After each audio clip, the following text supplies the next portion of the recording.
The nature of war is changing. No longer are wars only fought by troops running across a border. These days, sitting on your computer, it is possible to launch an attack on a foreign country through cyberspace, through the internet. And this has been happening a lot lately. Not so long ago, Ghostnet was a Chinese attempt to hack into computers in India and other countries. This was made public by the University of Toronto. They discovered that the Indian government were by far the largest targets for the Chinese. Many different defense institutions were targeted. Lots of very serious and important government documents were picked up. The Defense Ministry, however, did not even investigate the matter. We looked at questions which had been asked in the Rajya Sabha and Lok Sabha relating to this. We found that the Defense Minister, Sri A.K. Anthony, had on the 11th of August 2010, in reply to unstarred question number 1840, mentioned that a few internet-facing computers were compromised but that they did not contain any sensitive information. We asked how many such computers there were, what operating system were they running, how one might get in touch with the investigation agency. Our letter was forwarded by the information officer first to the Director, Coordination and CPIO saying, it is understood that DIT Coord has dealt with the above mentioned question. The DIT Coord forwarded this to no less than 13 departments, asking them for their responses to this, saying that what they had done was nothing but consolidate replies received from various wings and directorates. And the responses that came back from these were more or less to the effect that in our area, no computers were affected. So we then sent another right to information query saying that if all the responses were negative, what was the basis for the Defense Minister to have stated that only a few computers had been compromised? This time our query was forwarded to 17 departments, and from one of them a response came that attempted hacking on two internet-facing standalone computers of IHQ IDS had been noticed and that these computers did not contain any classified info. So, there wasn't a hacking, it was an attempted hacking merely on just two computers, and these were standalone, which is almost a contradiction in terms,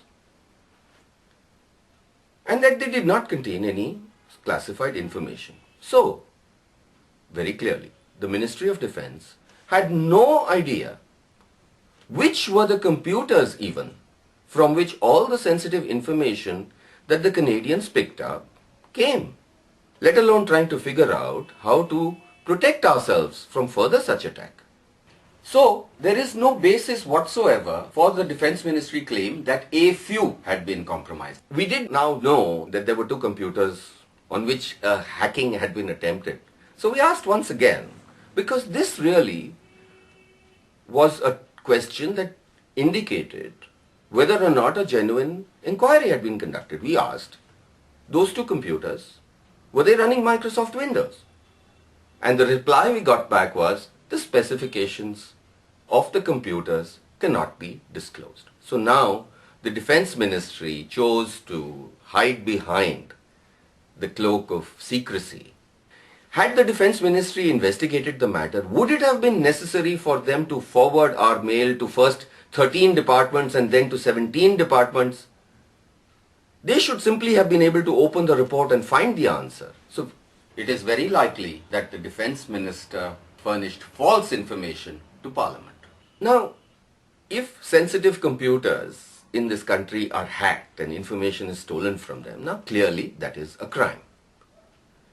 If a citizen detects that such a crime has been committed, where might you go to report the crime? We asked the CBI whether any formal FIR had been lodged in this matter and what was the process by which one might interact with the investigating team. And we got back the reply that no such matter was under the investigation of the Cybercrime Investigation Cell. We also could not find out from them where we might complain about such a matter. We then decided to take the matter a level higher. We raised with the Prime Minister's office, who was indeed responsible in this country for protecting us from cyber attack, from investigating cyber attacks. Once again, the same thing. We just saw letters being forwarded from one government agency to another. This is really a very, very shocking way to deal with a serious attack on the country, the likes of which we are likely to see many more in the future.